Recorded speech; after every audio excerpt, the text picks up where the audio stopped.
parle d'industrie dans notre pays, en pensant qu'on peut donner des instructions aux clients, qu'on peut devenir ou rester des champions industriels sans parfois faire des efforts, sans se remettre chaque jour en question, mais parce qu'il faudrait de tout temps et en tout lieu acheter français. Je le souhaite, je le défendrai toujours, mais on achètera français parce qu'on produit bien français. Et c'est ce qui est fait ici. C'est cela la condition pour réussir. C'est cela la condition pour continuer à être une grande puissance industrielle dans le monde.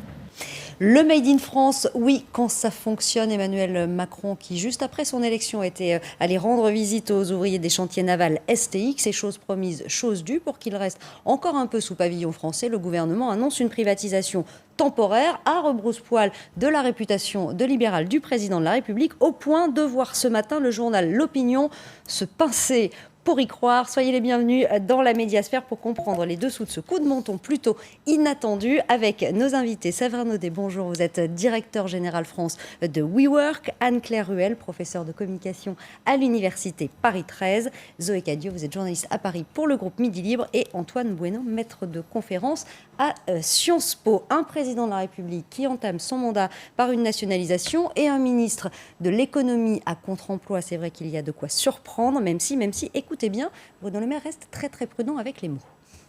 La décision de préemption. Il y a un mot que vous n'employez pas, et ça dessin, c'est le mot nationalisation. Les mots que j'emploie, mes mots sont choisis. Je vous parle de préemption. Et je vous parle d'une décision prise à titre temporaire. Privatisation. Alors, j'ai dit privatisation, évidemment, c'est nationalisation, sinon on en parlerait beaucoup moins. Merci de me le faire remarquer et de me donner la possibilité de le corriger. Bruno Le Maire le dit lui-même et il l'assume, les mots sont choisis jusqu'à l'adjectif temporaire. Oui, c'est de la négociation. Enfin, n'importe quel patron d'entreprise sait que quand on négocie avec un futur partenaire, il faut avoir les moyens de mettre sur la table et d'avoir quelque chose qui vous permet d'avoir un rapport de force. C'est une industrie stratégique. À Saint-Nazaire, on ne fait pas que des bateaux de croisière, c'est aussi des bateaux de guerre. Donc je pense que le gouvernement veut avoir les moyens de ramener peut-être la discussion à un 50-50 dans le futur actionnariat. C'est parfaitement normal, c'est parfaitement légitime, c'est parfaitement cohérent de se donner les moyens de négocier avec ses partenaires. Et si c'est parfaitement cohérent, pourquoi on n'emploie pas le mot clairement et simplement nationalisation dussent-elles être temporaires? Ça, c'est assez intéressant. C'est-à-dire que je trouve que particulièrement d'ailleurs cette année, c'est juste un révélateur. Il y a toujours eu un espèce de combat entre les sémiologues et les communicants. Et je crois que c'est les sémiologues qui l'ont emporté. On fait très attention aux mots, évidemment, de par les chaînes d'information continue, les reprises des mots. C'est évidemment la puissance évocatrice de tout ça qui se dégage de tout ça. Il n'y a pas eu de nationalisation, mais ça fonctionne très peu auprès des journalistes qui évoque tout de suite des nationalisations. C'est-à-dire que droit de préemption, voilà. Si on ne prend pas le temps d'expliquer ce dont il s'agit, que c'est un droit de l'État effectivement d'intervenir à un moment donné, nationalisation c'est plus facile, ça parle à tout le monde. Bien sûr, et puis on peut tourner autour du pot, mais effectivement il s'agit d'une nationalisation. Depuis 1982 on n'en avait pas vu, donc voilà. Il y en avait quand même quelques-unes. Il y en a eu quelques-unes. Mais oui, et pour des entreprises en très grande difficulté. Là on est face à une entreprise qui n'allait pas bien mais qui va beaucoup mieux, qui a des carnets de commandes qui sont pleins jusqu'en 2026. Donc, c'est un autre cas de figure. Il y a deux dimensions. Évidemment, il y a la dimension politique. Dire qu'on fait une nationalisation aujourd'hui, ça a changé. Alors, c'était d'actualité il y a 30-40 ans. Aujourd'hui, il ne faut plus le dire, même si on le fait. Bon, ça, c'est pour la posture. Mais il y a aussi autre chose qui est extrêmement important, c'est que la transparence et le monde des affaires, ça ne fait pas toujours bon ménage. Et quand on est dans des affaires et des dossiers, des entreprises extrêmement complexes, avec des carnets de commandes, avec un avenir qui n'est pas toujours assuré, etc., on ne peut pas et on ne doit pas tout dire, surtout quand on est l'actionnaire majoritaire. On doit laisser un certain flou pour, effectivement, ça a été dit, que d'éventuels repreneurs puissent se déclarer, que des repreneurs qui soient amis, parce que là, on était dans le cadre d'une prise de contrôle qui n'aurait pas été amicale. Et c'était ça tout l'enjeu industriel de cette reprise. Évidemment, c'est dans un style plus retenu, on l'a dit, avec des mots choisis, mais quand même, ça nous a rappelé un peu quelqu'un, Bruno Le Maire. Le gouvernement français va exercer tout son poids pour que, 1, il y ait une solution de reprise, 2, que de surcroît, il y ait des investissements dans la partie qu'il continuera à exploiter. Donc nous sommes aujourd'hui dans un bras de fer qui commence et nous allons le mener ensemble. Voilà, c'était à Florange en 2012. Arnaud Montebourg, lui, n'avait pas de problème avec le terme nationalisation. On ne l'a pas entendu là, mais il l'a bien prononcé. C'était le projet. Ça ne s'est finalement pas produit. Mais en tout cas, cette possibilité de nationaliser les Hauts-Fourneaux lorrains avait été évoquée. Alors évidemment, on a plus de mal à imaginer aujourd'hui Bruno Le Maire avec une marinière, un mixeur à la main. Mais est-ce qu'il y a quand même quelque chose en lui d'Arnaud Montebourg en ce moment ? D'une certaine manière, oui, mais enfin avec le style très lemériste, entre guillemets, si on peut dire. Et puis, il faut dire aussi que, certes, comme disait l'opinion, il faut se pincer pour voir qui, quand même, a annoncé cette nationalisation ou ce préemption. Je ne sais pas quel terme il faut utiliser, à vrai dire, vous me déconcertez un peu.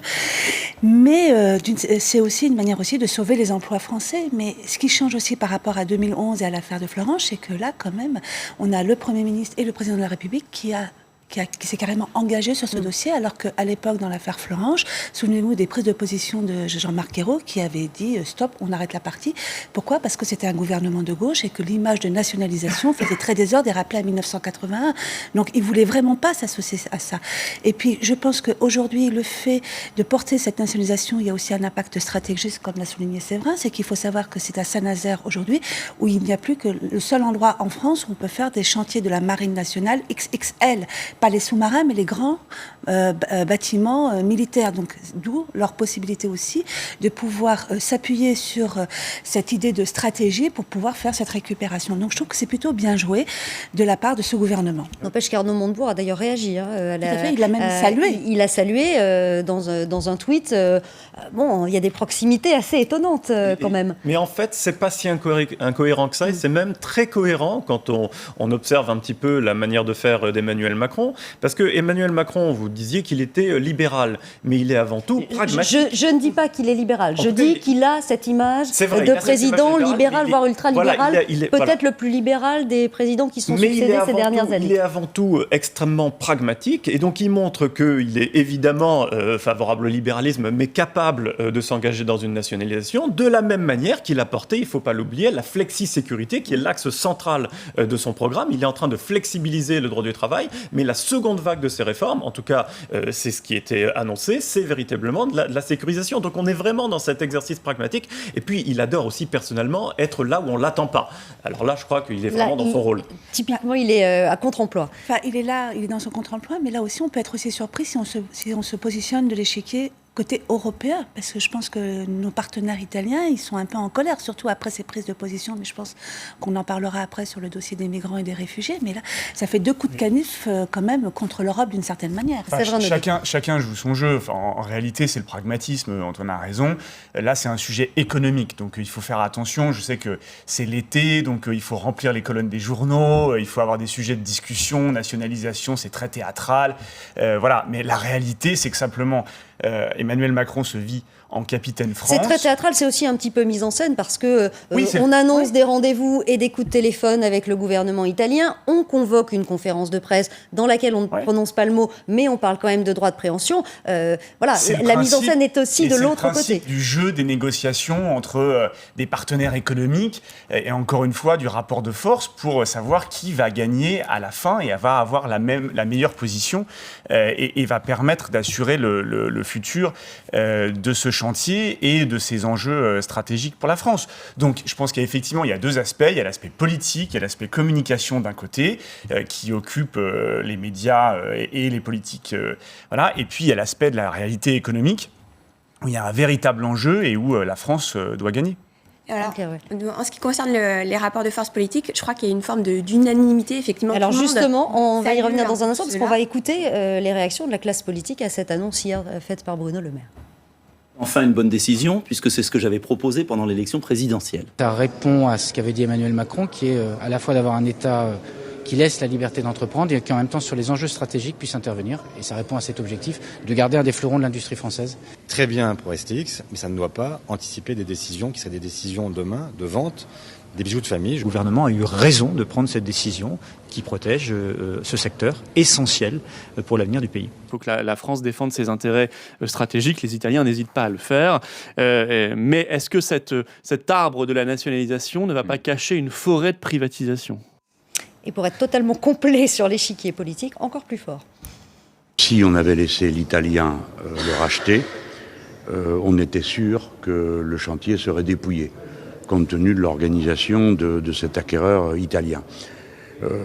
C'est donc une bonne décision pour l'emploi dans la région et surtout pour le savoir-faire et la capacité dont dispose la France grâce à ce chantier naval d'avoir une des plus grandes formes.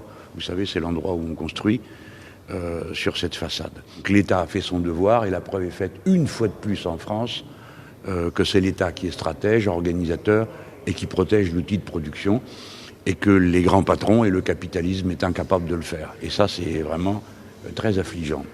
Anne-Claire Ruel, c'est un très joli coup politique. Un soutien de poids quand même, Jean-Luc Mélenchon. Oui, Jean-Luc Mélenchon qui soutient une partie de la politique économique d'Emmanuel Macron. C'est salué parce que je pense que c'est une fois, on verra si ça va se reproduire par la suite, mais ça paraît compliqué. Ce qui est intéressant, c'est que là, finalement, effectivement, il y a une forme d'homogénéité. Le seul risque d'opinion, il est à l'échelle européenne. Donc je rejoins Zoé. C'est vrai qu'en fait, il y a une forme de double visage, même si c'est cohérent, évidemment, d'un point de vue politique. C'est-à-dire qu'il y a d'un côté le héros du nationalisme économique donc, et la figure pragmatique d'un Macron qui est là en chef de file et leader sur cette question. Et puis de l'autre côté, effectivement, l'apôtre de la relance européenne. Et là, il y a un petit coup de canif, notamment avec l'Italie. Et d'une certaine façon, c'est vrai que si on rejoint l'image d'un Macron pragmatique, il a toujours été jacobin, Macron. C'est pas une découverte. La puissance de l'État. La puissance de l'État, s'appuyer sur tout ce qui est constitutionnel pour essayer de trouver des leviers d'action. Donc finalement, voilà, c'est tout à fait cohérent. Reste à savoir, voilà, avec nos amis européens, comment tout ceci va évoluer. Antoine Bonnet. Je ne suis pas sûr que ce soit totalement en contradiction avec les options européennes. Il faut quand même rappeler que jusqu'ici, Saint-Nazaire n'était plus sous pavillon français. Voilà, c'était sud-coréen. Or, là, ça a été dit, pour des raisons purement pragmatiques, c'est que le repreneur, c'est pas qu'il soit italien, c'est que, de par sa situation, il aurait été tenté de reprendre ce site-là pour favoriser ses propres activités. Et ça, le droit européen est quand même extrêmement clair sur la nature des activités qui sont reprises. D'où peut-être aussi la certaine prudence des syndicats. Voilà, qui ont souligné justement que ce sont peut-être les seules voix qui expriment quelques réserves. Ce ne sont pas les plus emballés aujourd'hui. Voilà, et qui ont d'ailleurs appelé qu'on critique beaucoup Fincantieri, qui est le repreneur italien, mais c'était le seul qui a déposé une proposition de reprise au moment où il fallait justement trouver de l'argent pour relancer les chantiers. Vous parliez de cohérence et de pragmatisme. On peut quand même rappeler qu'il y a quelques jours, le même Bruno Le Maire, qui évoque ce droit de préemption de l'État aujourd'hui, parlait de cession d'actifs et à demi-mot d'éventuelle privatisation. Alors est-ce que c'est très clair, est-ce que c'est très cohérent, ça, en termes de communication et du message qui passe dans l'opinion? Est-ce qu'on comprend un peu ce que sera la politique industrielle du gouvernement? Non, mais alors là c'est un vrai sujet, mais qui est un long sujet de conversation. On ne l'a jamais vraiment très bien compris. Il n'y a aucun gouvernement dans ces 20 dernières années qui a eu une stratégie industrielle claire. Donc quand Jean-Luc Mélenchon dit il n'y a que l'État qui est stratège, là je pense qu'il faut quand même modérer un peu l'idée. En réalité, de temps en temps, effectivement... Jean-Luc Mélenchon, il est dans sa vision politique du rôle de l'État. Il est dans son registre. Mais ce que vous soulignez là est très très important. Il serait effectivement temps qu'on ait dans ce pays une véritable vision de la stratégie industrielle et de ce que l'on doit faire, de nos atouts économiques et industriels. Et je ne pense pas qu'on puisse dire que ça soit le cas pour l'instant. Et c'est ce qu'on attend de ce gouvernement et de ce président. C'est pas le revers de cette médaille, un signal un peu brouillé envoyé sur le discours économique du gouvernement? Vous n'êtes pas d'accord? Je ne trouve pas. Je crois que c'est au contraire assez clair. Ce qui est clair, c'est qu'il y a un certain nombre de fleurons de notre activité économique et de nos industries qui peuvent ou pas être menacés. avancé et que le gouvernement, mais c'était vrai des précédents, on ne va pas se mentir, prend les choses de manière cas par cas, dossier par dossier. Et là, en l'occurrence, on intervient parce qu'il y a une menace sur l'activité elle-même. Mais s'il y avait eu un repreneur, quelle que soit sa nationalité, pour lequel il n'y avait absolument aucun doute sur le fait qu'il continuerait à faire fleurir le carnet de commandes, là, la nationalisation n'aurait pas eu lieu. Donc ça me semble au contraire assez clair et plutôt sain. Oui, juste à un détail près, c'est que quand on parle d'État stratège, quand on emploie le mot stratège, ça veut dire qu'il y a une vision globale et à long terme, et je ne suis pas sûr qu'on la voit aujourd'hui comme on ne la voyait pas spécialement dans le passé, et on en a besoin. Alors plus d'État quand il le faut, moins d'État quand il le faut, c'est ce que disait un député La République En Marche au sujet des choix d'Emmanuel Macron. Mais ce qu'il faut dire aussi, c'est qu'il y a aussi une idée qui revient beaucoup à l'heure actuelle aussi, c'est l'histoire des contrats plans État-région, justement pour inscrire une politique réelle et une stratégie industrielle de la France, au point que certains regrettent même la grande puissance de la DATAR, pour les plus jeunes qui n'ont peut-être pas connu cette époque-là, qui permettait justement d'inscrire de grands projets industriels. Il faut peut-être rappeler, puisque vous la citez, ce qu'était la DATAR. Voilà.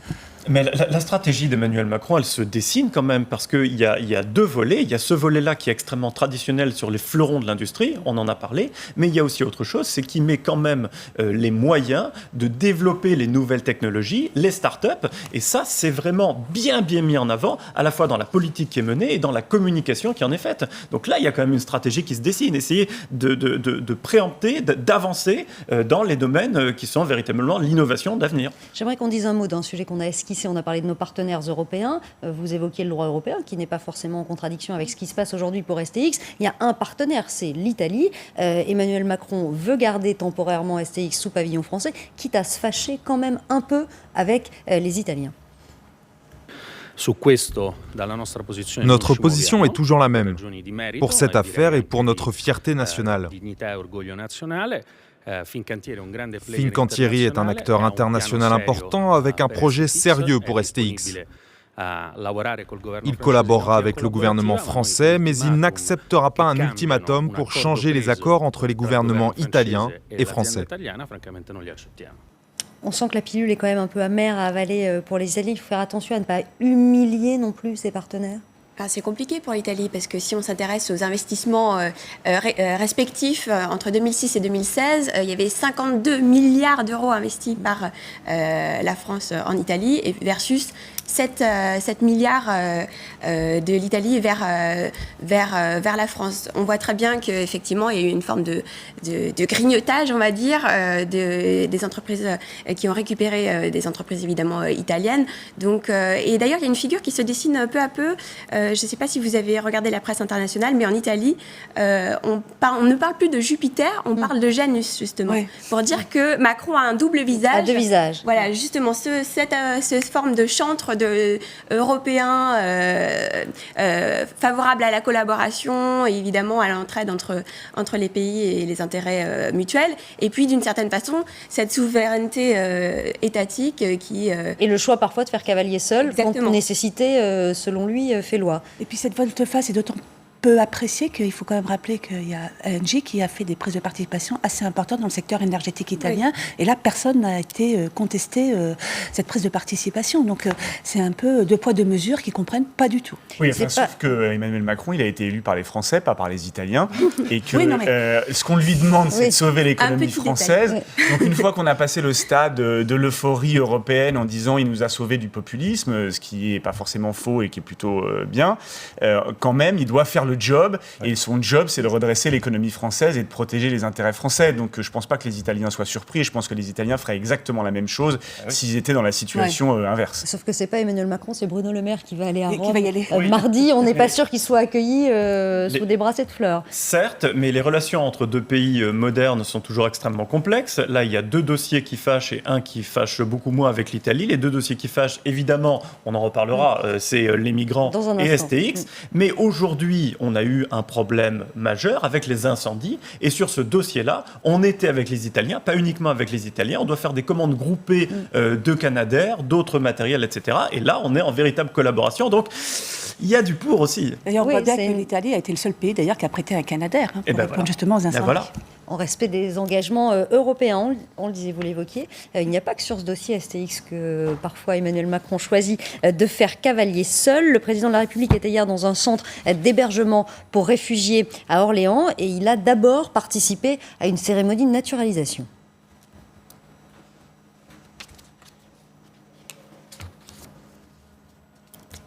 Et on va voir les images. Emmanuel Macron qui était hier à Orléans pour une cérémonie de nationalisation. Ça, c'est un peu le côté souriant de la politique migratoire. Regardez. Félicitations.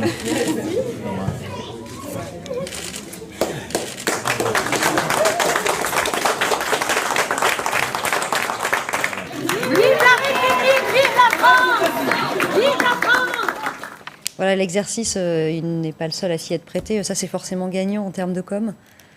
Oui, c'est un beau symbole. Par ailleurs, c'est plutôt bien qu'on revienne à l'idée que c'est heureux de devenir français, qu'on adhère à des valeurs, que voilà, il y a quelque chose de positif et c'est tout à fait normal. C'est le rôle du président de la République. Ça ne veut pas dire pour autant qu'en matière de politique migratoire, il faille faire n'importe quoi. Ce qu'on peut peut-être se demander... Je précise quand même que ces images que l'on vient de voir, les premières ont été postées sur le compte Twitter d'Emmanuel Macron, les secondes sur le compte Twitter de Gérard Collomb. C'est pas totalement innocent quand même. Oui, mais c'est là où justement où on peut se demander, et peut-être que vous aurez un avis plus politique, mais si à un moment où il y a quelques difficultés sur le plan de politique intérieure, il n'y a pas un petit virage sur les sujets traditionnels qui permettent de se sortir par le haut et qui sont un peu faciles à traiter, c'est-à-dire de dire je ne veux plus de migrants dans les rues, je ne veux plus de... Voilà, et on revient sur des sujets qui ont été des sujets de la campagne, on est un petit peu plus sur la droite, et ce qui permet d'éviter d'autres sujets politiques par ailleurs. Et puis on est toujours dans cette idée de séduction directe de l'opinion publique via, à force d'images en fait. On a l'impression qu'il y a en fait les deux corps du roi. Il y a le corps intemporel, un peu universel, où on montre, c'est de l'image, c'est la France, c'est l'accueil. Et puis d'un autre côté, il y a le corps beaucoup plus matériel. Et là, c'est la réalité. Et on se heurte effectivement à des difficultés. Et ça, c'est pas Emmanuel Macron qui le porte lui-même. C'est là que l'image de Janus en matière d'immigration, elle est parfaitement trouvée. Parce que ces images-là, on sait très bien que c'est de la communication et effectivement, ça permet de caresser dans le sens du poil, je dirais, tout l'électorat traditionnellement de gauche, alors que derrière, mais je suppose qu'on va le développer, il y a un discours sur l'immigration qui est très différent, extrêmement contrasté et contestable aussi. Alors, discours qui s'est fait hier avec des annonces en plusieurs temps. On va écouter Emmanuel Macron hier donc à Orléans. La première bataille, c'est de loger tout le monde dignement. Je ne veux plus, d'ici la fin de l'année, avoir des femmes et des hommes dans les rues, dans les bois ou perdus. Alors en réponse à ces déclarations, on a très vite vu fleurir sur les réseaux sociaux, notamment des photos et des vidéos des tentes de migrants installées porte de la Chapelle. On le voit là, il n'y a pas évidemment qu'à la porte de la Chapelle. Oui, les mots sont faciles à employer, ils sont faciles à dire, et puis il y a ce qui se passe effectivement dans la rue ou dans les bois. On sait que l'hébergement d'urgence est extrêmement tendu. On sait que pour que les moyens soient mis, malgré le fait du prince et la volonté royale tout à fait larmoyante et surjouée, ça ne va pas être évident. Mais c'est très bien aussi qu'il le fasse et qu'il le dise. C'est bien de le dire. C'est bien de le dire. En revanche, ce qui n'est pas dit, c'est que la question du flux, la question de l'entrée, est problématique et demeurera problématique tant qu'on restera un ensemble européen et un pays en particulier à la fois démocratique et humaniste. Ça, c'est quelque chose sur la question de l'immigration que personne ne dit. C'est qu'en fait, on ne peut pas régler la question des flux entrants si on conserve, et j'espère bien qu'on les conservera, nos valeurs. Voilà, c'est totalement contradictoire. On va revenir dans un instant sur cette question des flux, sur cette séquence-là et les mots employés par Emmanuel Macron. Je suis tout à fait d'accord avec toi, Antoine, dans la mesure où on voit l'émergence d'un nouveau discours aujourd'hui qui avait un peu disparu sur justement cette question migratoire, avec un distinguo, entre guillemets, entre les migrants et les réfugiés. Et de faire en sorte que, d'accord, on les accueille à bras ouverts quand ce sont des réfugiés politiques ou victimes de guerre. Migrants, non, parce que ce sont des réfugiés économiques et qui ne sont pas là Alors, on sait très bien que dans la réalité, la distinction entre les deux est extrêmement difficile à faire. C'est-à-dire qu'il y a d'abord, il faut savoir que quand on quitte son pays, en général, on ne le fait pas de gaieté de cœur et on le fait parce qu'on a quand même de bonnes raisons de partir. Et en plus, on le sait, on va affronter des conditions qui sont particulièrement pénibles et on peut même périr en route. Donc, il faut vraiment de très très bonnes raisons de le faire. Et en général, quand on le fait, c'est pour des raisons qui sont mélangées. Ça peut être des raisons politiques uniquement, ça peut être des raisons économiques uniquement, mais enfin, la plupart du temps, c'est un petit peu les deux. Et puis, la plupart du temps aussi, on ne sait pas pourquoi les gens viennent, on ne sait même pas, pour un certain nombre de cas, d'où ils viennent, et en allant encore plus loin, physiquement, concrètement, quand ils arrivent par exemple par bateau en mer, on fait comment pour qu'ils ne rentrent pas dans les frontières nationales? Je veux dire physiquement, concrètement. Ça, c'est une question que tous les hommes politiques éludent, et c'est la question la plus fondamentale. Qu'est-ce qu'on fait? On les rejette. Si on fait ça, c'est un scandale humanitaire parce que là, on les tue concrètement, ou alors on ne les rejette pas, et à partir du moment où ils passent les eaux territoriales, on n'est plus dans la question du flux entrant, on est dans la question du flux sortant. À partir du moment où une personne entre sur le territoire national, c'est fini, et il y a des procédures qui s'appliquent. Donc les mots ne suffisent pas, ceux d'Emmanuel Macron. Venez aussi peut-être, ce que l'on a entendu, apaiser, ce que Gérard Collomb avait dit récemment à Calais, qui avait beaucoup fait réagir les associations. Nous ne voulons pas que se reconstitue la jungle comme elle a pu avoir lieu ici par le passé. C'est pour cela que nous avons rajouté aux forces de l'ordre déjà présentes sur le terrain, donc 6 escadrons, 2 nouveaux escadrons, de manière à empêcher que le flux qu'on voit depuis quelques semaines continue à augmenter. Alors, gérer les flux, la question a été évoquée aussi hier par Emmanuel Macron, avec une proposition qui a été une surprise pour beaucoup. C'est la mise en place de hotspots, c'est-à-dire des centres. Alors, on ne va pas employer le mot tri qui n'est vraiment pas terrible et pas très adapté, mais ce sont des centres, malgré tout, qui sont censés opérer cette distinction que vous faisiez entre réfugiés politiques et migrants économiques en Libye, et c'est là que la question commence à se poser. Oui, puis c'est pas la première fois qu'on voit cette idée émerger, hein, souvenez-vous. Hein, ça avait déjà été évoqué sous le précédent quinquennat, où on voulait créer ce même type de camp. Je crois que c'était en Syrie, hein, je suis pas sûre, mais je crois que c'était là, et on a vu aussi qu'il y a une réalité qui fait que c'est pas possible, quoi. On peut pas demander aux gens. C'est pas possible, mais c'est absolument pas souhaitable. Et puis en plus, normalement sur le sol français, quand on est sur le sol français, on a le droit de contester un refus d'accès. Et là, comment va-t-on permettre à ces personnes de contester le refus? C'est impossible. C'est impossible. Moi, je commence à en avoir un petit peu assez, à titre personnel, justement, de ce discours un peu compassionnel. Vous savez, c'est un peu la démocratie compassionnelle, dans la lignée de Revaud-Dallon, le philosophe. À un moment, qu'est-ce qu'on fait pour ces populations, quoi? Là, on voit la situation, elle est extrêmement critique. Pourquoi? Parce que, justement, ce sont des bénévoles qui s'investissent tous les jours pour pouvoir aider, que ces bénévoles, ils sont en vacances, là. Très concrètement. Oui, ils sont en vacances, ils vont essayer de renouveler, et donc il y a une difficulté par rapport à ça. Et voilà, comment les accueille-t-on? Comment gère-t-on? On parlait de la situation industrielle et d'une vision à long terme. Comment fait-on aujourd'hui pour régler ce problème avec une vision et un cap? Là, ce que l'on voit, c'est que l'on fait des promesses qui seront vraisemblablement intenables. Absolument. Ouais. Non, mais c'est un sujet qui est très compliqué, comme vous l'avez tous dit, sur lequel personne n'a jamais trouvé de solution. Je pense que ce qu'on peut dire là, c'est que le président de la République est dans son rôle en essayant de donner une direction et d'envoyer un certain nombre de messages. C'est même malgré la difficulté du sujet, on sait aussi que les migrants font un choix en fonction des messages qu'envoient les pays dans lesquels ils veulent aller. Et donc, il y a un moment, le président de la République ne peut pas rester atone, et il doit bien dire ce que la France est prête à faire, ce que la France souhaite faire, comment elle souhaite accueillir ces populations.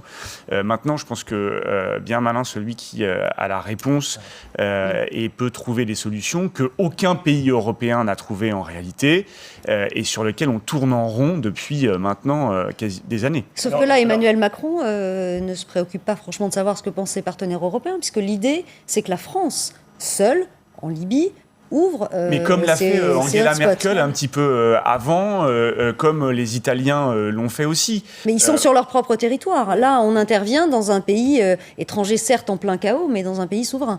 Oui, puis là, on voit aussi que c'est aussi un autre problème aussi avec les Italiens qui n'ont pas du tout été associés à ce type de conversation. Il ne faut quand même pas oublier que l'Italie était très nouée avec la Libye et qu'il y avait quand même des liens historiques. Donc là aussi, il y a un autre sujet de fâcherie.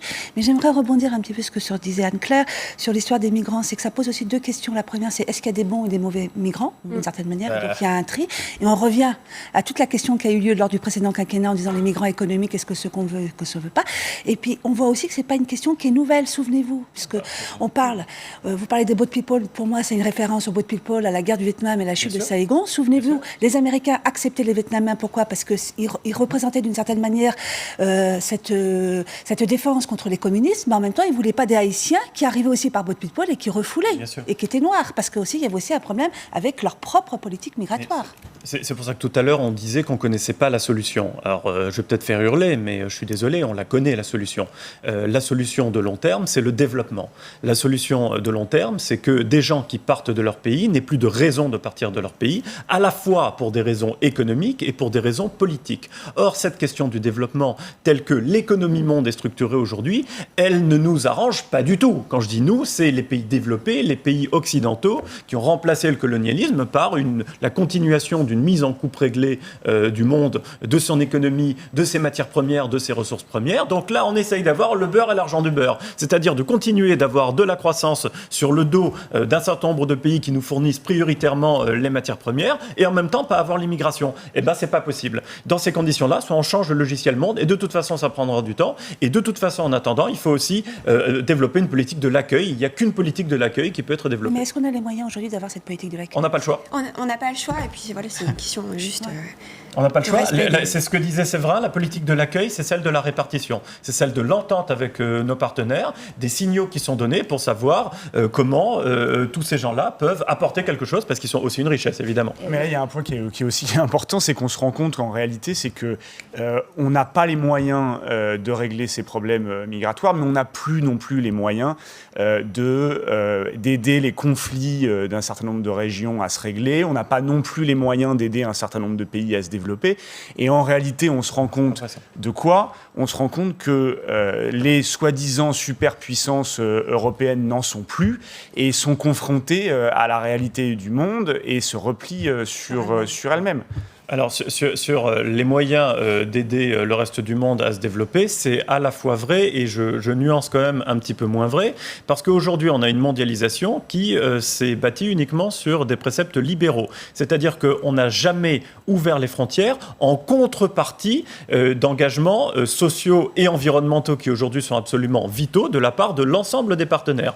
Ces contreparties sociales et environnementales aideraient à ce que la richesse dans les pays en question puisse être mieux répartie et que ça soit un développement véritablement de tout le pays. Et alors là la migration serait à moyen et long terme beaucoup moins importante. Pour en revenir à la communication politique, il savait évidemment, Emmanuel Macron, en faisant cette déclaration sur la France ira en Libye ouvrir des hotspots, qu'il y aurait des réactions, et notamment chez ses partenaires européens. Il y a une difficulté dans le discours politique avec ces sujets-là, et c'est ce qu'on disait, de la compassion et puis des annonces, mais...